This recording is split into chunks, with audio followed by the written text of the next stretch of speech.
Hey guys, हम back again with another video. और आज का मेरा जो टॉपिक है वो प्रोटीन इंटेक के ऊपर है, क्योंकि मोस्ट ऑफ द केसेस में हम ये सुनने को मिलता है कि सर मेरी तो एज 40 हो चुकी है और मुझे प्रोटीन की जरूरत नहीं है, मुझे कोई मसल थोड़ी बनाने हैं। But let me tell you one thing कि मसल एक ऐसी चीज़ है जो कि आपकी बॉडी में अगर नहीं होगा तो आपका जो डेली एनर्जी एक्सपेंडिचर है वो बहुत कम रहता है। मतलब आपकी बॉडी कैलोरीज कम यूटिलाइज खर्च करती है।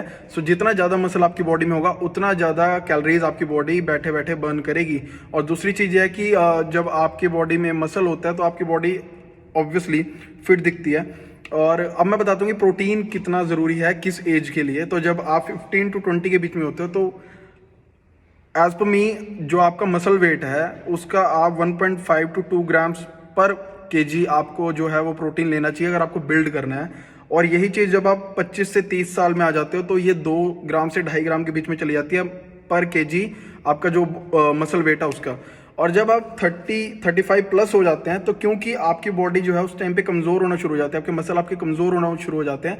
तो अगर उस टाइम पे आपको ग्रो करना है या फिर आपने उस मसल को मेंटेन करना है तो 3 से 4 ग्राम 3 to 4 ग्राम्स पर केजी, मतलब जो आपका मसल वेट है उसका पर केजी। फॉर एग्जांपल आपका 60 केजी अगर आपका मसल वेट है, सो आपको अराउंड अबाउट उसको आप 4 से मल्टीप्लाई कर लो, इतना आपको प्रोटीन आपको कंज्यूम करना ज़रूरी है।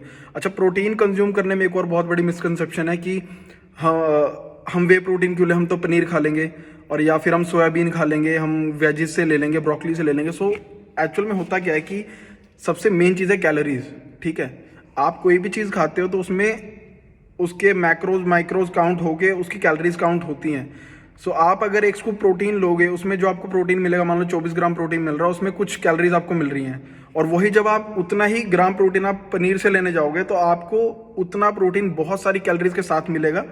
और दूसरी चीज़, उसमें सिर्फ प्रोटीन ही होगा, उसमें बहुत सारी चीज़ें होंगी जो आपको नहीं चाहिए होती।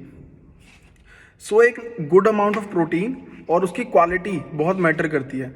हम मेरे हिसाब से और जो मैंने आज तक स्टडीज़ पढ़ी हैं, एग जो वाइट एग वाइट या होल एग जो है सबसे अच्छा प्रोटीन सोर्स माना जाता है, क्योंकि उसमें मोस्टली सारे अमीनो एसिड्स होते हैं जो कि मतलब 20 के 20 अमीनो एसिड उसके अंदर होते हैं।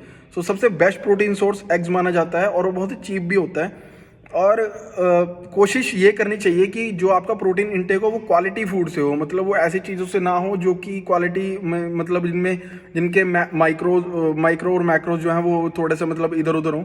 सो कोशिश करो कि अच्छे फूड से आप प्रोटीन इंटेक करो। और प्रोटीन इंटेक करना सिर्फ जिम वालों के लिए ही नहीं, आपके घर में आपके माँ बाप, आपके भाई बहन जो भी जिम नहीं भी करते हैं उनके लिए भी बहुत ज़रूरी है। क्योंकि अगर वो ये प्रॉपर फूड नहीं खाएंगे तो उनकी बॉडी वैसे रिस्पॉन्ड करना बंद कर देगी अच्छे तरीके से, और उनके मतलब उनके बॉडी जो रिपेयर करती है अपने आप को या फिर उन्हें मेंटेन करती है वो चीज़ें बंद हो जाती हैं।